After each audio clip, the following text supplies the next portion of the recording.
Halo kawan-kawan, ketemu lagi di pertemuan ke-12. Kita lanjutin pertemuan sebelumnya.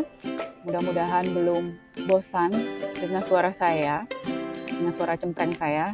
Saya juga lupa tadi bilang bahwa seharusnya kalau mendengarkan presentasi saya jangan pakai headset dengan volume yang maksimal ya. Jadi biar nggak kaget aja nyerang telinga kalian.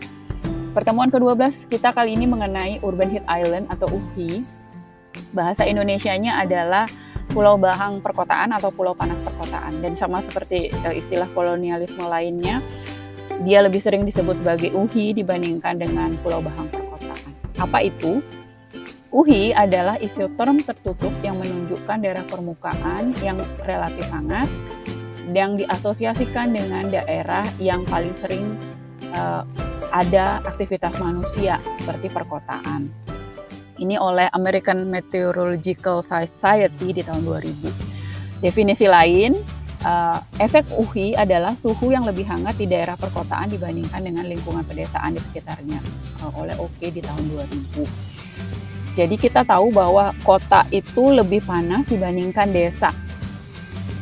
Kita tahu sejak dulu bahwa di kota itu ongkep, kemudian di desa itu lebih sejuk. Fenomena ini bisa dijelaskan secara akademik, satu, karena kurangnya vegetasi, ya, dan lain sebagainya. Nanti kita dengarkan lagi penjelasan kita di slide-slide berikutnya.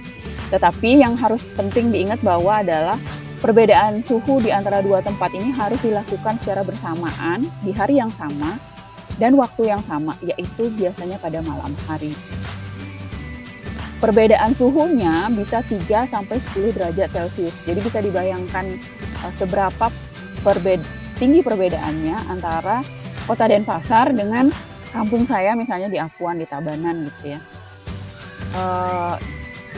Satu, selain karena vegetasinya berubah menjadi umumnya adalah menjadi lahan beraspal, beton, jadi bangunan, atau lahan terbuka non-vegetasi lainnya.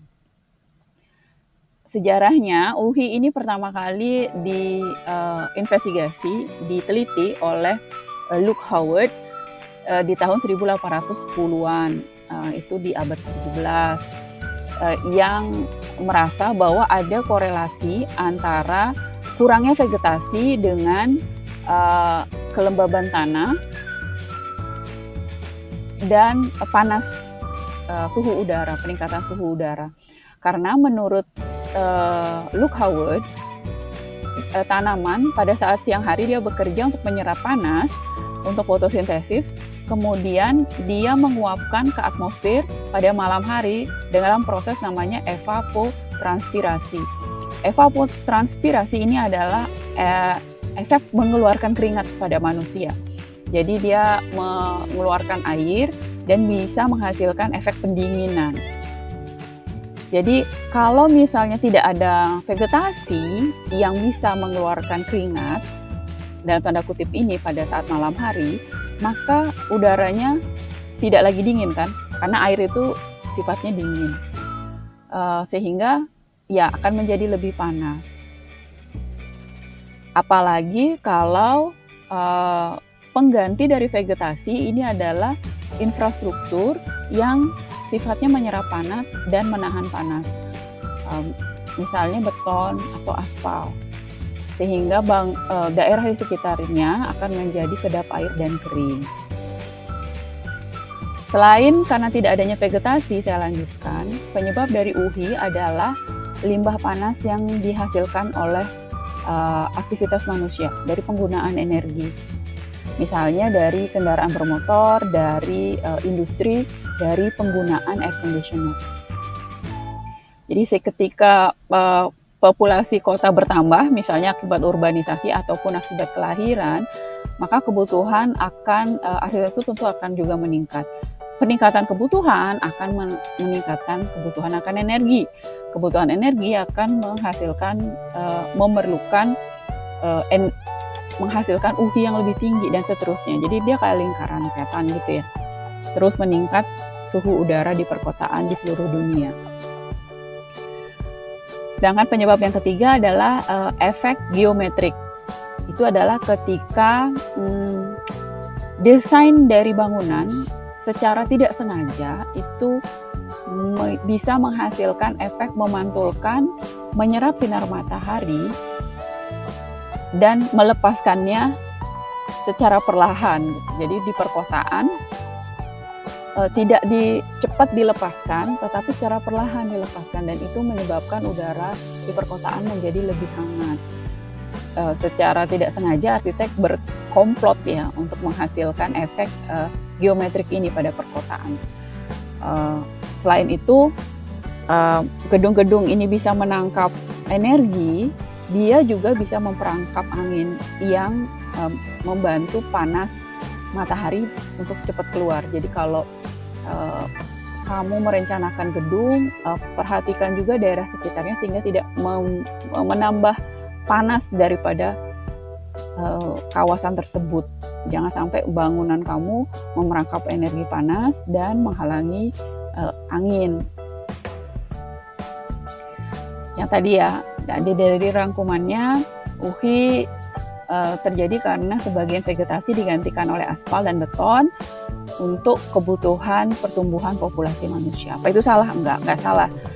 Tapi sebenarnya memang harus dicari keseimbangannya supaya nggak terus-terusan juga kebutuhan manusianya diwadahi.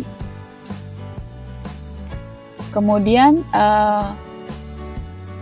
permukaan desain tersebut yang menggantikan vegetasi itu lebih banyak menyerap panas matahari dan memantulkannya sehingga suhu permukaan menjadi naik.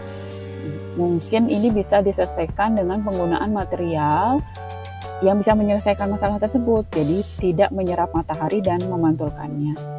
Lalu ketika penduduk berkembang, maka memodifikasi tanah yang luas mengalami peningkatan suhu rata-rata. Material-material seperti aspal, semen, dan beton yang menyerap dan menyimpan panas itu disebut sebagai impervious engineered surface. Jadi ini adalah bahan-bahan bangunan yang bisa melepaskan panas secara perlahan, terutama pada saat malam hari. Ketika suhu sekitarnya dingin, dia tidak dia menjadi dingin secara perlahan, lambat dia dinginnya, sehingga yang terjadi malah dia tidak menjadi dingin, tapi malah melepaskan panas ke daerah yang dingin, sehingga daerah yang awalnya dingin itu menjadi panas. Selain itu juga ada penggunaan alat pemanas, pendingin udara, dan pembangkit listrik yang menghasilkan panas. Seperti ilustrasi, kamu bisa lihat ini pakai kamera thermal ya. Tentu saja yang berwarna merah hangat dan yang berwarna biru dingin.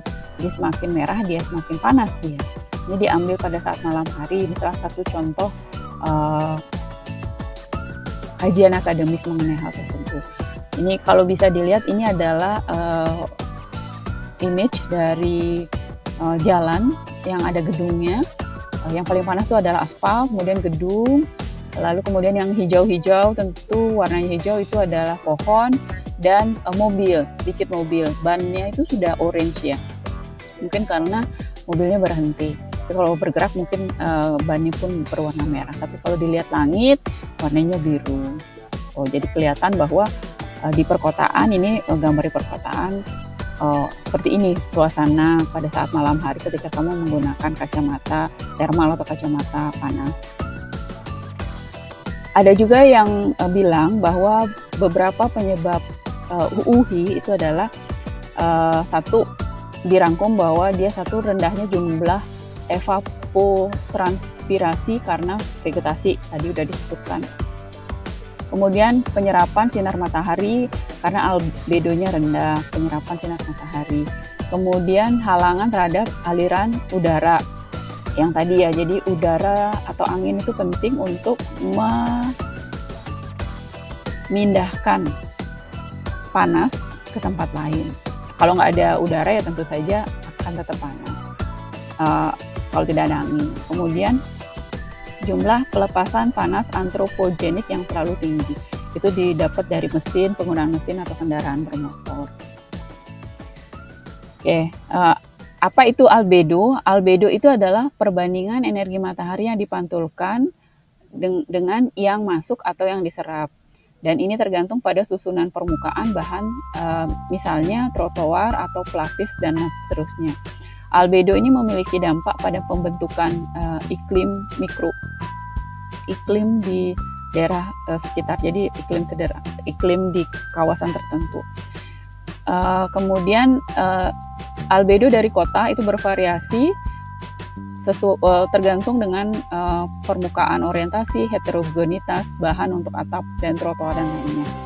Jika albedonya kota rendah, itu akan menyimpan energi yang lebih banyak dan efeknya akan meningkatkan suhu kota, sehingga dia menciptakan iklim mikro perkotaan. Kalau albedonya rendah, maka kota akan panas, hangat dia. Peningkatan penggunaan air conditioner itu juga berpengaruh pada terciptanya UHI, karena udara di dalam bangunan akan dingin, tetapi di luar akan menjadi lebih hangat. Berikutnya penebangan pohon. Kita udah tahu bahwa kurangnya vegetasi akan mempengaruhi UHI, tetapi juga ya kita perlu pohon ditebang untuk lahan perkotaan, untuk membuat sesuatu di atas tempat pohon itu. Tapi tidak ada penggantinya, maka perlu untuk ketika kamu menebang satu pohon, kamu menggantikannya dengan perencanaan yang lebih baik, ya. Karena misalnya penggunaan taman kota, pendesainan taman kota. Taman kota bisa menjadi kantong-kantong udara untuk rekreasi juga, untuk mengurangi UHI yang pastinya. Kemudian kanopi perkotaan. Kanopi perkotaan itu maksudnya adalah ketika kamu memberikan kesempatan bagi bangunan-bangunan untuk tidak menyerap dan memantulkan sinar matahari secara bersamaan ataupun memerangkap angin.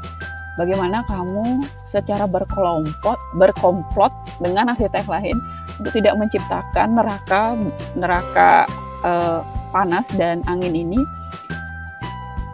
secara bersama-sama, gitu. Kemudian, nah ini pemblokiran angin juga udah disampaikan, karena kalau angin diblokir pada saat perencanaan bangunan, baik secara mikro maupun secara makro, maka udara akan menjadi lebih panas. Itu sangat berbahaya.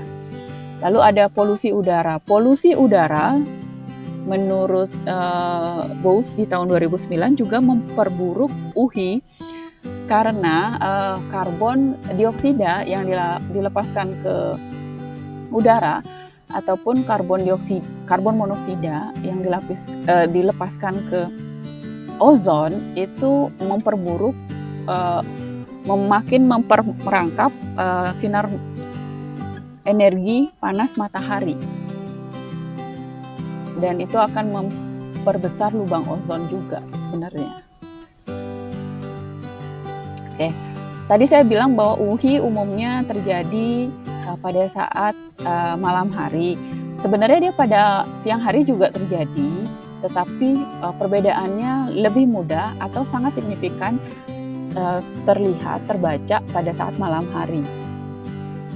Kemudian lebih mudah juga terlihat pada saat anginnya lemah atau tidak terlalu kencang, dan dia akan terjadi lebih sering pada saat musim kemarau. Misalnya ini ilustrasi UHI yang terjadi pada saat yang umumnya sangat terjadi pada saat bulan Mei sampai Oktober misalnya, itu lebih kelihatan. Ini adalah perbedaan temperatur pada kota-kota di Jepang dan daerah pedesaan di sekitarnya. Yang paling tinggi suhunya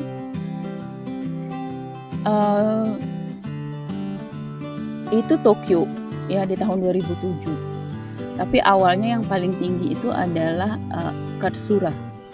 Dan Katsura itu kemudian malah turun ya. Tapi kita nggak bicarain itu sekarang. Yang kita bicarain adalah bagaimana suhu udara di Tokyo itu lebih tinggi dibandingkan dengan daerah-daerah pedesaan. Misalnya daerah dengan densitas pedesaan perkotaan yang lebih rendah. Misalnya di Yokohama, Kumagaya, dan Mabashi. Lalu apa efek UV? Apa bahayanya? UV itu akan menciptakan kondisi bioklimat, pemanasan dan kedinginan. Dia akan menciptakan iklim mikro sendiri yang tidak wajar. Kemudian ketika suhu udaranya meningkat, apa yang terjadi? Manusia akan membutuhkan energi untuk mendinginkan ruangannya kan.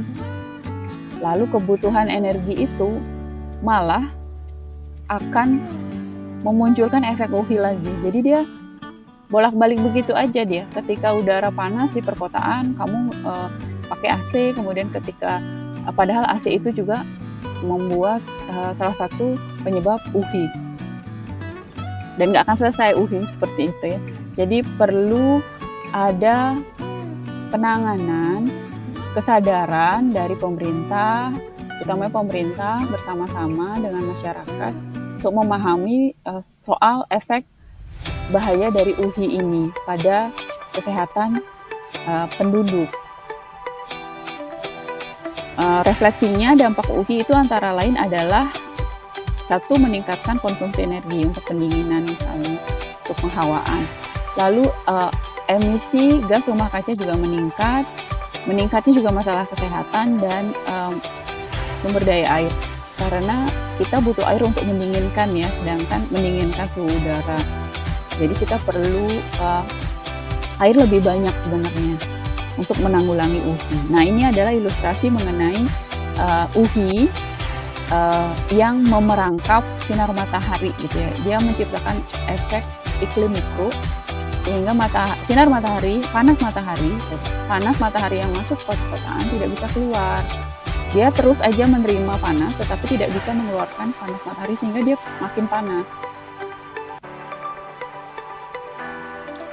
Lalu apa yang kita bisa lakukan? Yang pertama adalah merancang konsep renewable energy dengan sumber energi yang selokal mungkin. Penggunaan energi yang datang dari lingkungan sekitar. Lalu pada saat musim kemarau kita perlu menjaga efek kebutuhan air. Tetap harus diperhatikan air walaupun tidak langsung berhubungan dengan UV. Lalu kalau ada muncul masalah kesehatan akibat UV, itu harus juga diselesaikan. Misalnya menggalakkan naik sepeda dan jalan kaki untuk meningkatkan kesehatan penduduk. Pakai sistem cool roof, green roof, cool pavement, dan penanaman pohon. Material green pavement misalnya pada trotoar, pada beberapa titik daerah perkotaan bisa juga dimanfaatkan. Pengembangan kota yang mengoptimalkan faktor sky view dan street orientation. Jadi perancangan bangunan-bangunan tinggi yang tidak memerangkap panas dan angin.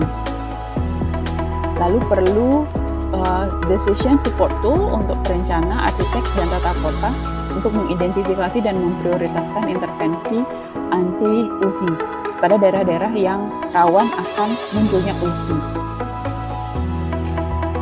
Ini contoh daripada contoh teknis atau contoh pragmatis pemerintah di negara lain yang saya nggak tahu menurut kalian seperti apa.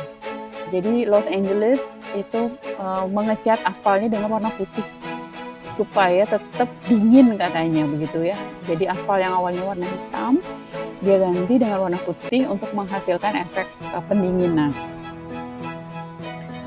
Lalu ini adalah slide terakhir, ilustrasi mengenai kacamata thermal, dengan analisis metodologi kacamata thermal untuk melihat efek UV pada daerah-daerah di Jakarta. Terlihat bahwa ya semakin padat ya daerahnya.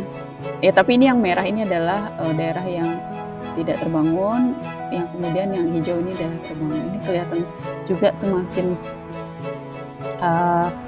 densitasnya semakin tinggi, semakin orange dari kawasan tersebut.